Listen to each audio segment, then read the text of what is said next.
Hey kids, you would not believe who wasn't recording the audio for Bullshit Episode 3. It was me, in case I was too subtle with my wording. Today I'll be recapping what happened that fateful day in script form. I think I speak for just about 5 people when I say it was pretty nuts. So, after hearing cardinal directions being thrown around like babies at my last birthday party, our heroes realized they needed a good map of the region. Apparently the entire town of Lewisstead didn't have a single map that wasn't tiny and useless, so they had to go to some stupid camp up north to get one. And they arrived to quite the sight. There was basically a medieval rave happening amidst the massive tents. There was even a stage with ye old boy band playing. The people of the town were having a blast. People were singing along to the music, drinks were being thrown around like cardinal directions, and security seemed to be light, so they just kind of waltzed in covered in large weapons. Nah, I'm kidding. A security guard pulled them over. Hey, you're not planning on killing anybody, are you? Oh, we're looking for a map. Oh, I'm not going to stop you from killing them. Go right ahead. What? After some explaining, the party was pointed towards a small souvenir stand that would have the map they came here to get. Yeah, my buddy Toph will give you all a great deal. That'll be 100 gold. What? Nah, I was just kidding. Hey, you like jokes, right? Can you do me a favor? The shopkeeper had very important business with the band's percussionist, supposedly. He offered to let the party stay in his tent if they could lure the man down, and they didn't really want to walk the whole way back at night, so they figured, might as well. They went up to the band, and Saji immediately, I'm reading between the lines because we don't have audio and my memory's a bit hazy, but he definitely, without hesitation, just offered to replace the drummer himself.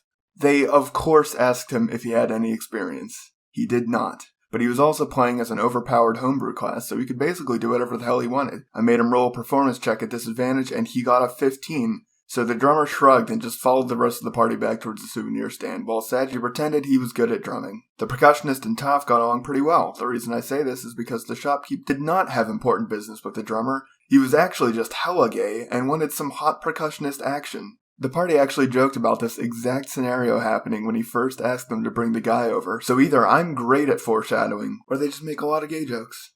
Saji, unfortunately, could not keep up the facade. His flawed charade exposed the odd saw's fraudulent act of God, and the squad decided to mod the quad pod into a tripod, which was met with unanimous applaud and nod as the broad audience hurrahed. I have a whole list of these I could keep going. Anyway, he started doing worse because it was mostly luck that made him appear confident. A heckler in the crowd insulted him and said he could do better. Saji, being the arrogant prick he is, told the heckler to come up here right now and do better. The heckler did exactly that. It turns out he was an experienced percussionist himself. Saji agreed that the heckler was better and that he should play instead of him, and just like that, Saji antagonized his way out of band duty. How does he do it? Anyway, he joined the party in their tent for the night, and they got some nice, long rest, hearing the muffled band music all night long. It was a little less nice, though, when they heard the band still playing when they woke up. They left their tent to see a crowd of barely sane people trying to hum along with their hoarse voices while the band members themselves trembled as they bled all over their instruments. At least, all of them but the new drummer. Well, you know what they say about drummers. Anyway, this heckler guy was suspiciously unharmed, almost as if he had cursed everyone who was listening to the performance to have control over them while they heard it, thereby forcing them to continue the music relentlessly throughout the night in an effort to destroy the town by exhausting them to death.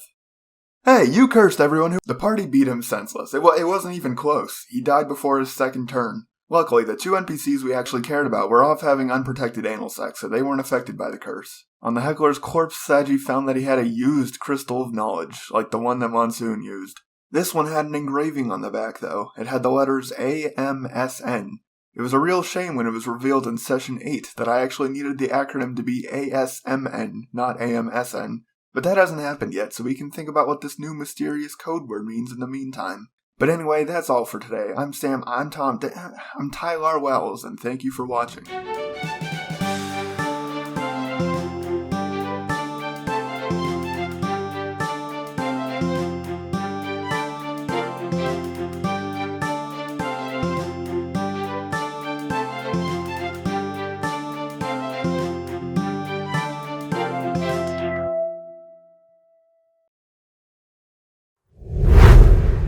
Preview.